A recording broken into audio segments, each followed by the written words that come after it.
It's Honeysuckle and Rachel Blackmore racing's golden duo. Tiger Roll joins the greats and beats Magic of Light. Best behaviour on the near side with the wettest of saves for Barry Brown and Oliver McKiernan. Local trainer Derek comes in again and beyond his test. Lord Lyon wins it from... It's Samco on the stand side before he had the second round. Fahey lands in the lead by half a length and goes on from Samco. Hello and welcome to the latest edition of We're Going Chasing. Today we're going to look at the champion bumper very briefly. It's probably a week enough for renewal, I'd say, from what we know so far. A few things to tidy up before we get to there. There was no podcast release yesterday. Myself and Killian are quite busy at the moment with other engagements. And there's going to be a slight change to the schedule going forward as well. From what we posted on Twitter. We've already done the novice hurdlers and the novice chasers with special guests on it as well, so I don't think we're going to do a short daily video on those races, but by all means have a look back and see what we said. It was only about a week ago where we posted them. But yeah, look, Killian, we'll get straight into it. It's not a race that will probably need a whole lot of analysing. It's quite weak, I think. It's, for me, is top of the market there, 10-3, A Dream to Share, 4-1. Willie's got a very strong hand in the race. Where's your eye drawn to? I suppose like A Dream to Share, he's very good in the Dublin Racing Festival. So like you'd have to nearly start with him. He's obviously changed ownership now. JP has coughed up a few pounds to buy him. Obviously, I suppose, look, he's beaten Frack to File 2.5 lengths or so. And JP must think highly enough of Frack to File that he's gone out and buy the winner. Clocked a very good racing post rate in 140. So that's very promising there. I think I'd nearly have him as favourite in the race. I suppose, look, it's for me coming from Willie's such a good record in the bumper. It's probably why he's favourite, and he did look very good when he won in Navan. Like the second Sutton's Hill came out and was second in another bumper to Western Diego. Actually improved in his first run by £10 on racing post ratings, but then he went out in a maiden hurdle in Punchestown and was well beaten 40 lengths into third there last week. So yeah, like that didn't do too massive favours for the form, I suppose. But yeah, I'd be siding with A Dream to Share, I think. Yeah, I think I'd probably be looking at, not to be boring about it, but I'd be looking at A Dream to Share too.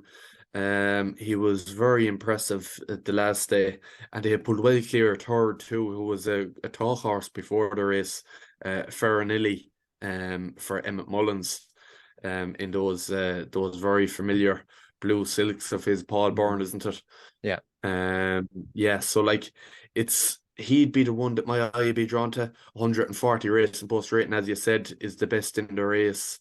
And Fact to File as well, obviously won at Leopardstown over Christmas, and is another horse that is taught an awful lot of.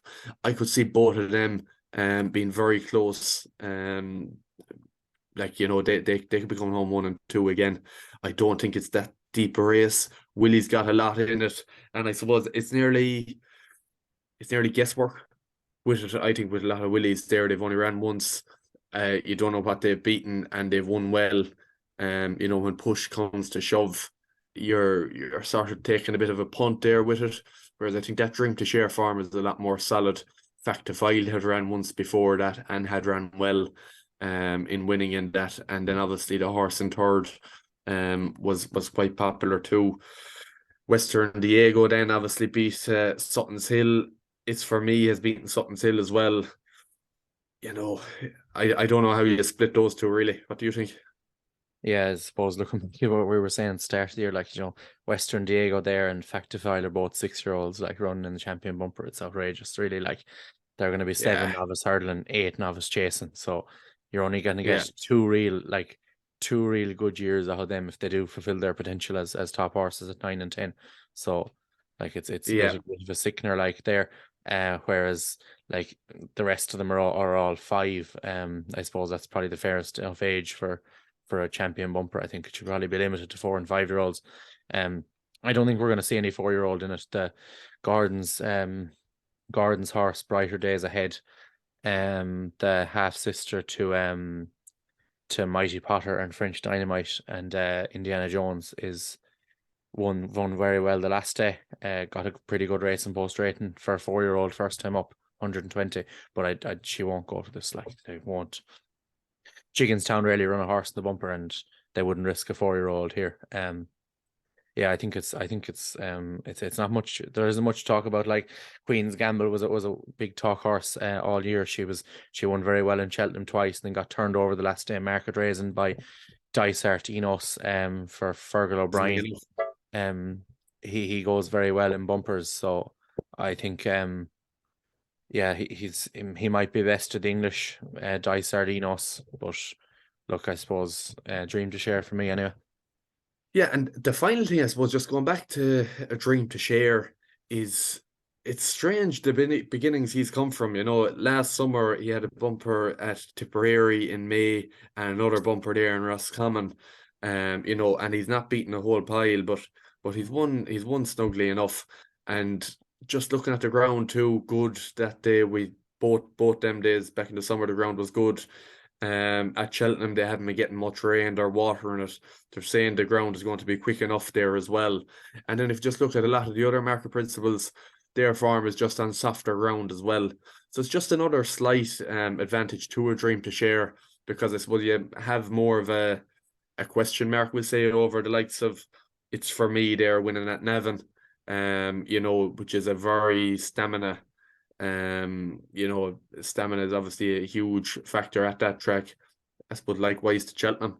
You know, so that's maybe a counterproductive argument there to be making. But look, the ground is going to suit A Dream to Share, and it's just another little positive beside his name. So I'd be happy enough going with him, and I do think he should be favoured.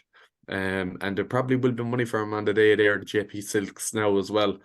Once people start coming onto that a bit more, you know, he'll probably shorten a point or two because of it, you know. Yeah, no, definitely will.